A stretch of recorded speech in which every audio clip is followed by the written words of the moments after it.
Buat pemanasan, coba deh ingat-ingat. Pernah nggak sih kalian lagi nyantai, mungkin lagi duduk di sofa sambil ngopi, terus tiba-tiba ngerasa ada aliran energi aneh di badan? Bukan sekedar kaget ya, tapi kayak ada lonjakan energi yang susah dijelasin secara fisik.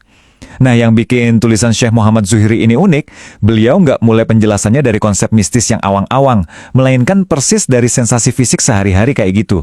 Dari misteri rasa energi ini, kita bakal diajak menelusuri anatomi spiritual kita sendiri, sampai akhirnya nemuin langkah praktis yang bisa dilakuin.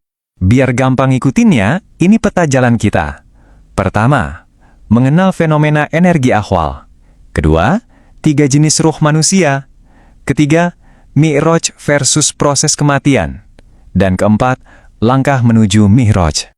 Oke, kita langsung masuk ke bagian pertama, mengenal fenomena energi ahwal, sensasi fisik dari pengalaman spiritual. Di dalam teks fatwa kehidupan, fenomena energi dadakan waktu kita lagi nyantai ini dikasih nama khusus sama Syekh Muhammad Zuhri, yaitu ahwal atau haliyah. Beliau mendefinisikannya sebagai energi yang datang tiba-tiba sebagai jemputan untuk Mi'raj. Jadi ini bukan sekedar otot kram atau lonjakan adrenalin biasa. Ini benar-benar diartikan sebagai panggilan spiritual, yang ironisnya justru sering banget muncul waktu tubuh fisik kita lagi rileks dan pasrah. Terus, urutannya gimana sih menurut teks ini? Awalnya, seseorang mungkin lagi duduk santai. Waktu energi itu datang dan direspons dengan rebahan, energinya itu nggak hilang, tapi malah makin menguat. Di tahap ini, ruh di dalam tubuh bakal mulai bergetar. Dan, dalam sekejap, ruh tersebut keluar dan terbang naik ke langit tinggi. Menarik banget kan? Gimana ngasih jeda istirahat buat tubuh fisik, justru jadi kunci yang ngebiarin energi ini ngambil alih. Nah, penasaran kan ruh apa yang sebenarnya keluar? Kita lanjut ke bagian kedua. 3 jenis ruh manusia, anatomi jiwa menurut fatwa kehidupan. Menurut kerangka Syekh Muhammad Zuhri, kesadaran kita itu bukan cuma satu wujud tunggal, melainkan semacam tim dengan tugas beda-beda. Pertama, ada ruh nabatiyah. Ini urusannya biologis banget. Dia yang dorong kita buat makan dan minum demi bertahan hidup.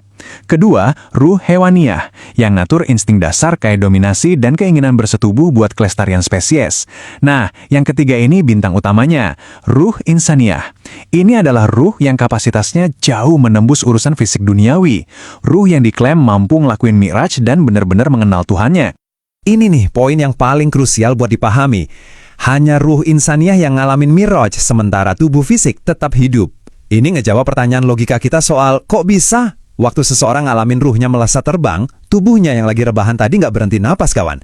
Kenapa? Ya karena tim penjaga biologisnya, si ruh mabatia dan hewaniyah, tetap stay di dalam badan, mastiin semua fungsi organ tetap jalan normal tanpa hambatan. Pasti sekarang pada kepikiran, kalau ruh keluar, apa bedanya dong sama meninggal? Yuk, masuk ke bagian ketiga, Mi'raj versus proses kematian, memahami perbedaan utamanya. Perbedaan teologisnya tuh benar-benar tegas di sini. Kalau Mi'raj, ibaratnya cuma satu anggota tim yang dinas luar, yaitu ruh insaniyah. Makanya tubuh fisik tetap hidup. Tapi kalau kematian yang sesungguhnya, nah ini beda cerita. Semua jenis ruh, nabatiyah, hewaniyah, dan insaniyah, ditarik keluar ninggalin tubuh secara bersamaan. Akibatnya, tubuh fisik langsung shutdown dan berhenti berfungsi total.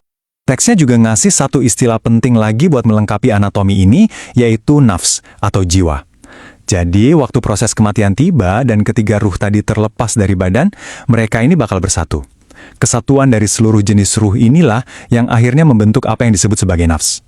Pemetaan anatomi kayak gini ngebantu banget kan, buat ngelihat fase akhir kesadaran manusia waktu kematian yang nyata beneran datang.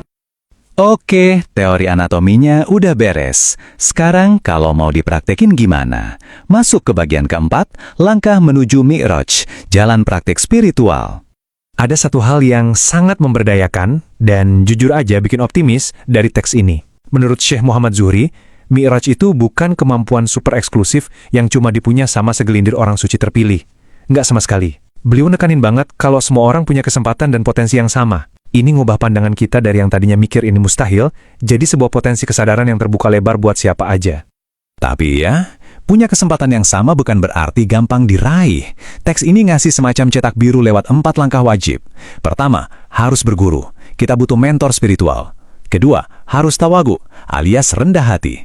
Ketiga, jalankan amalan dari sang guru dengan sepenuh hati dan yakin 100%. Dan keempat, ini yang biasanya paling berat, istiqamah, atau konsisten. Banyak murid yang berhasil nyampe ke titik ini, tapi untuk menjaga dan merawat pencapaiannya, wah itu butuh dedikasi yang benar-benar kuat pada 4 langkah tadi.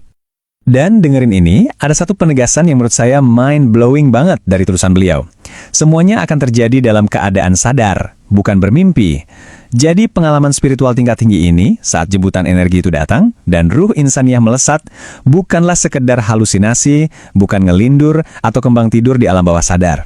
Enggak, kalian berada dalam status kesadaran penuh, sepenuhnya bangun dan benar-benar tahu apa yang lagi terjadi. Pada akhirnya, ini ninggalin satu pertanyaan besar buat kita renungin bareng. Sejauh mana sih kita benar-benar paham soal potensi kesadaran dan jiwa manusia kita sendiri? Lewat ringkasan materi Syekh Muhammad Zuhri ini, kita dikasih peta anatomi spiritual yang jelas banget, yang nantang kita buat mikir ulang soal batasan antara fisik yang lagi nyantai dan jiwa yang bisa melesat tinggi. Mau dilihat dari sisi teologis atau sekedar rasa penasaran soal potensi pikiran, materi ini benar-benar ngebuka wawasan baru kan? Terima kasih banyak udah ngikutin paparan materi ini, semoga bermanfaat dan teruslah menggali pengetahuan.